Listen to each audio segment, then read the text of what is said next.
Hi guys, welcome to I dream. నా పేరు Chanakya. Present దేశంలో అట్టుడుగుతున్న టాపిక్ ఏదైనా ఉందంటే అది కలకత్తాలో జరిగిన ఒక దుర్ఘటన. అదేంటో కాదు, ఆర్జేకర్ మెడికల్ కాలేజ్లో ఒక మెడికో తనని కూడా అత్యాచారం చేసి హత్య చేసిన దుర్ఘటనతో ఇప్పుడైతే ప్రజెంట్ చాలా హీట్ ఆఫ్ ద మూమెంట్ ఉంది. మరి వీటి గురించి ప్రియా చౌదరి గారు కూడా ఏమంటారో ఆవిడని అడిగి తెలుసుకుందాం. నమస్తే మ్యామ్. నమస్తే. ఈ ఇష్యూ అనేది కూడా ఇంతగా వచ్చింది, ప్రతి ఒక్కరిని కూడా బాధ కలిగించే విషయం. అత్యాచారం, దాంతోపాటు అమ్మాయిని కూడా మరి హత్య కూడా చేశారు. కాబట్టి ఏదో ఒక సెన్సేషనల్ న్యూస్ వచ్చినట్టు ఇంకొక సెన్సేషనల్ న్యూస్ రాగానే ఈ ఇన్సిడెంట్ను కూడా ప్రజలు కూడా మెల్లగా మర్చిపోయే అవకాశాలు ఏమన్నా ఉంటాయంటారా? మంచి ప్రశ్న అడిగావు. బ్రహ్మాండంగా మర్చిపోతాం. ఎందుకనంటే నేను చాలాసార్లు జర్నలిస్ట్గా పనిచేసినప్పుడు కూడా చాలాసార్లు ఫేస్ చేశాను ఇది. నేను ఏదైనా ఒక కేసు పట్టుకున్నానంటే వాడికి శిక్ష పడేంత వరకు దాని వెనకే పడతా. ఆ పడిన తర్వాత కూడా దాన్ని పట్టుకొని వస్తా. నేను చాలాసార్లు కూడా నా పై ఉన్నటువంటి వాళ్ళందరూ ఎడిటర్స్ వాళ్ళందరూ ఏమనేవారంటే, అమ్మా ఇది 2 రోజులు అయిపోయింది కదా, ఇది స్టేరు, ఇంకా దీని గురించి ఆపేసే, కొత్తదేమన్నా ఉంటే పట్రా అని మాట్లాడిన రోజే నా మనసు జర్నలిస్ట్గా ఎప్పుడో చచ్చిపోయింది అయ్యా. నా తాపత్రయం ఏంటి అనంటే, నేరం చేసిన వాడికి ఎలాంటి శిక్ష పడిందో కూడా చివరి వరకు నువ్వు ఫాలో అప్ పెట్టి చూడు. అడుగడుగున వాడిని జనంలో మర్చిపోనివ్వకుండా చేయి. ఏ శిక్ష పడిందో శిక్ష పడేటట్టు నువ్వు చేయి. పడిన తర్వాత ఆ శిక్ష ఏంటనేది జనాలకి కొన్ని వందల వేల సార్లు చెప్పు. కొన్ని వందల శిక్షలు పడుతున్నాయి ఈరోజు. కోర్టుల్లో తీర్పులు వస్తున్నాయి బయటికి. తీర్పుల గురించి ఎందుకు మాట్లాడరు? సెన్సేషనల్ తీర్పులు మాత్రమే మాట్లాడతారు. ఏది మాట్లాడతారు? దిశ ఎన్కౌంటర్ జరగగానే ఎన్కౌంటర్, అప్పుడు దాకా వార్తలు ఏం లేవు, చచ్చిపోయినాం మనం. అది ఒక్కసారి ఊపు వచ్చేసింది. ఆ ఊపు రాగానే ఆ దిశ ఇష్యూ ఏం పడింది, ప్రపంచం మొత్తం కూడా ఆ చర్యని దేని మీద పడింది? నిర్భయ మీద పడింది. This is nature. విశ్వం ఇదే. విశ్వం యొక్క చర్యలు ఇలాగే ఉంటాయి. 7 సంవత్సరాల నుంచి ఆ కేసు బయటికి రానేలే. లాగుతున్నాడు.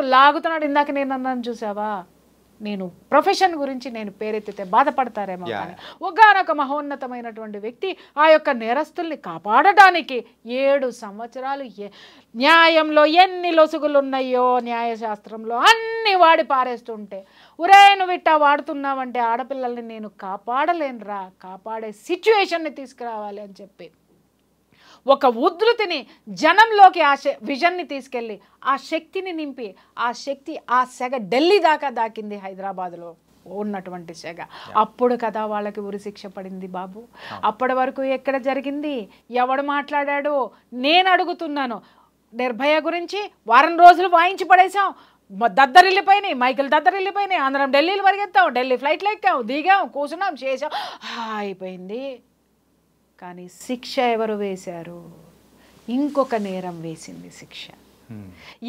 ఎవరు దాన్ని అంతవరకు తీసుకెళ్లారు? ఆ ఎనర్జీని, ఆ ఫ్రీక్వెన్సీని నేచర్ తీసుకొని వెళ్ళింది. ఎప్పుడో తర్వాత అప్పుడు నిర్భయ మనకి సంఘటన గుర్తొచ్చింది.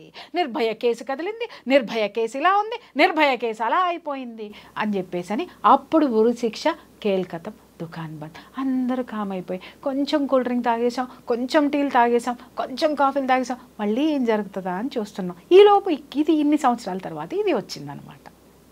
మన బతుకులు ఇంతే. మనం బాగుపడం. సిగ్గు లేదు మనకి, లజ్జ లేదు మనకి, సామాజిక బాధ్యత అసలే లేదు మనకి. అర్థమైందా? ఇందాక నేను చెప్పాను కదా, మనది ఒక బతికేనా కుక్కల వలె, నక్కల వలె, సందులలో పందుల వలె, పందుల్లాగే సోకాళ్ళు మేధావులందరూ అబ్బో మోడీ ఏమన్నా చేశాడంటే కూర్చొని పుంకాలు పిసికేసుకొని మాట్లాడేస్తారు.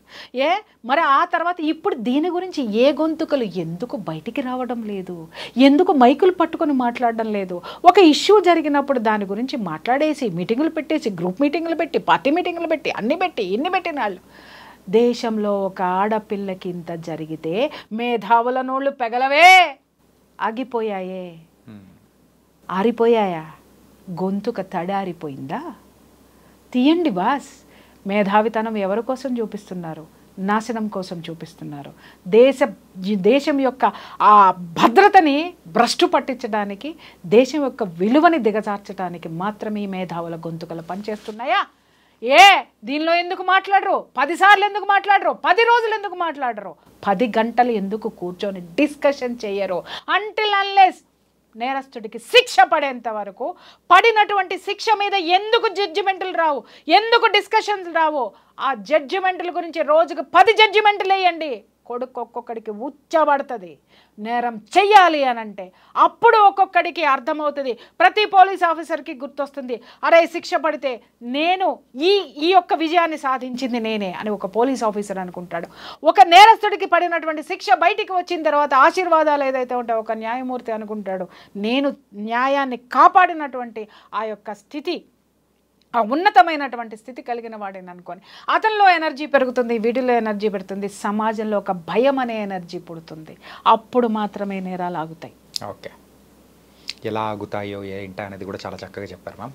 బిఫోర్ క్లోజింగ్ దిస్, కాకపోతే ఏంటంటే నాకు ఒకటి ఈ ఇష్యూలో అత్యంత హీనంగా దరిద్రంగా అనిపించిన ఇన్సిడెంట్ ఒకటి ఉంది. ఏంటంటే ఎవడైతే ఈ ఇన్సిడెంట్ చేశాడో సంజయ్ రాయ్ అని, తను దొరికిన తర్వాత కూడా ఏం పర్లేదు ఉరి తీసేయండి ఏమవుతుంది అని చెప్పేసి ఇంత అంటే ఎలా అన్నాడనే దాని మీద ఎవడు మాట్లాడలే, ఎందుకు అన్నాడనే దాని మీద ఎవడు మాట్లాడలే. నేను చెప్పనాది, వాడికి ఎక్కడి నుంచి వచ్చినాయి ఈ సిగ్నల్స్? దీదీ అక్క ప్లాను ఇంప్లిమెంట్ చేసింది వాడు, ప్రిన్సిపల్ వాడి కింద ఉన్నాడు వీడు. మరి ముఖ్యమంత్రి నన్ను ఇది చేయమంటే నన్ను ఎవడేం బిగుతాడు రాబాయ్, తీసుకోండి ఊరి అంటే పడదని చెప్పేసి అంత హ్యాపీగా అంటే అంత ధైర్యంగా చెప్పేసి అంటే ఇంత జరుగుతుందని భవిష్యత్తు వాడు ఊహించలేదు కదా. నేచర్ వాడికి ఇంత భయంకరమైన శిక్ష వేస్తుంది. వాడికి కాదు శిక్ష, ఇది ద గ్రేట్ కాలాదీదీకి ప్రకృతి వేసినటువంటి శిక్ష, కాండ్రించి ఉమ్ము ఊహించుకునేటటువంటి శిక్ష ఈరోజు ప్రకృతి కాలాదీదీకి వేసింది, కలకత్తా కాలాదీదీ.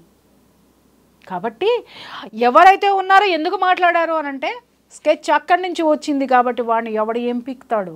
ఇప్పుడు 7,000 మంది ఆ ప్రొటెస్ట్ జరుగుతుంటే దాంట్లోకి వెళ్ళిపోయి విధ్వంసం చేసి అవతల పారేశాడు. తూచి అన్నారు. ఇది తూచి కాదురావే, నేను చెప్తున్నాను కదా, ఆట ఇప్పుడే మొదలయ్యింది. అంతం ఖచ్చితంగా ప్రకృతి చేతిలో డెఫినెట్గా ఉంటుంది. ఓకే, సో ఇంకా చాలా మాట్లాడేది ఉంది, ఇంకా మనం మాట్లాడుకుందాం మ్యామ్. కానీ ఏంటంటే ఈ రోజుకి మాత్రం థ్యాంక్ యూ సో మచ్. కాకపోతే ఏ యాంగిల్ నుంచి ఎటు వచ్చినా కానీ సో దానికి వెనకల ఏ అంటే ఎవరుంటారు ఏంటి అనేది కూడా మీరు చాలా నీట్గా కూడా ఎక్స్ప్లెయిన్ చేసి చెప్పారు. So thank you so much Priya Chaudhary గారు. Thank you.